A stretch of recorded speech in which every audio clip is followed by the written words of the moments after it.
Comment obtenir des codes barres sur GS1?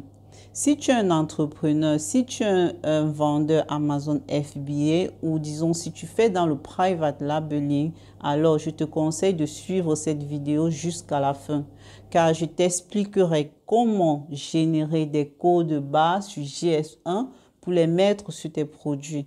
Tu dois savoir que pour les vendeurs Amazon FBA par exemple, il est fortement recommandé de générer ces codes barres sur GS1 et complètement déconseillé. Il est déconseillé d'acheter les codes barres en 2022 chez des revendeurs.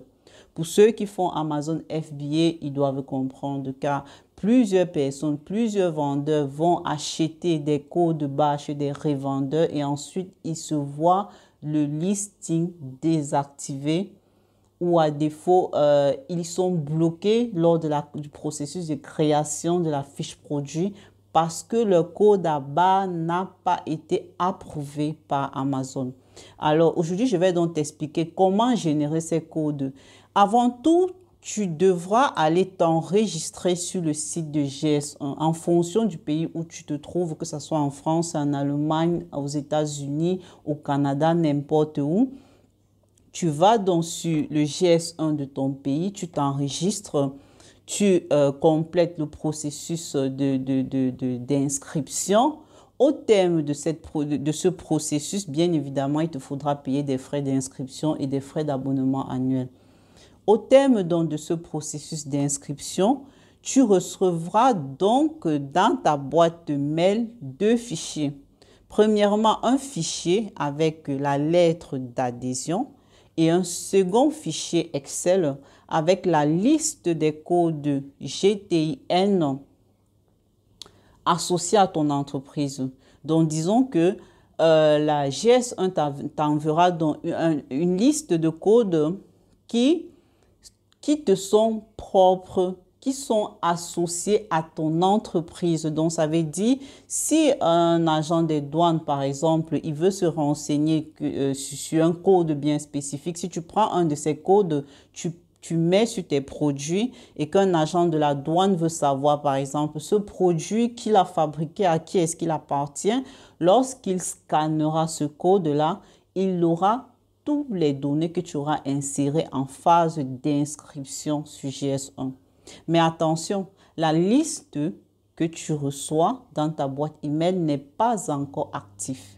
Donc, à chaque fois que tu veux utiliser un code, tu devras aller l'activer et le convertir donc en code E1, code, disons, UPC, disons, à un code utilisable en fait. Dans la liste des codes que tu recevras dans ta boîte email seront des codes, des codes barres encore inactifs, disons comme ça. Donc, tu ne peux pas encore les utiliser, tu ne peux pas directement les envoyer chez ton manufacturier pour les mettre sur ton produit.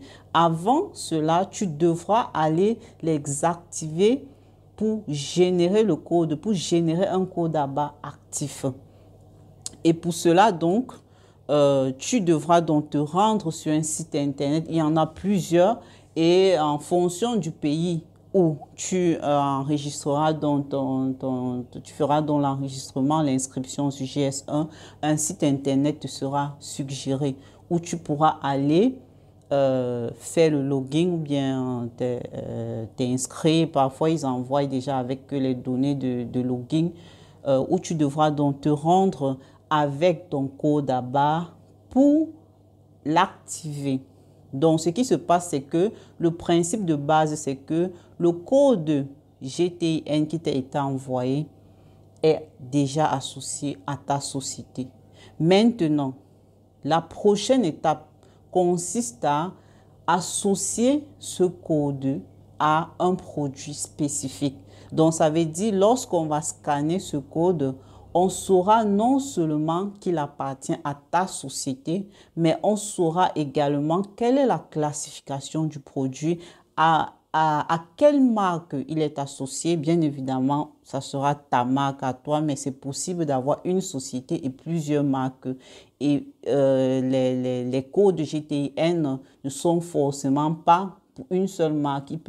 Tu peux avoir peut-être 2, 3 marques et une liste de 1000 codes GTIN.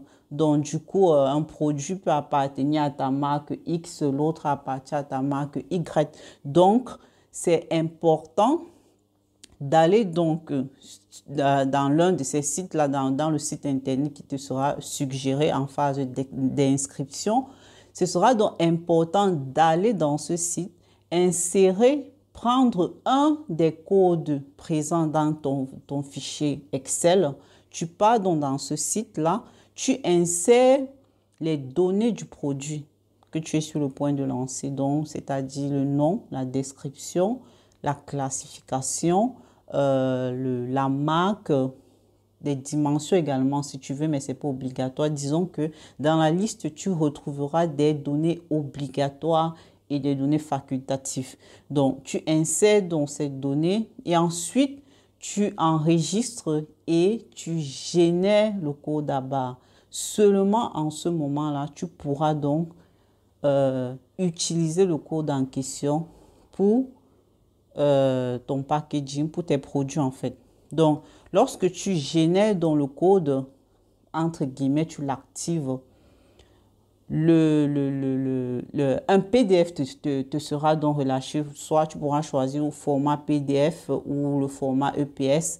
Et c'est ce même format et c'est ce même fichier que tu enverras donc soit à ton designer, à celui qui est en train de faire le design de ton packaging pour qu'il l'insère sur le packaging de ton produit. Donc, et puis c'est tout. Bien évidemment, pour les vendeurs Amazon FBA, ils pourront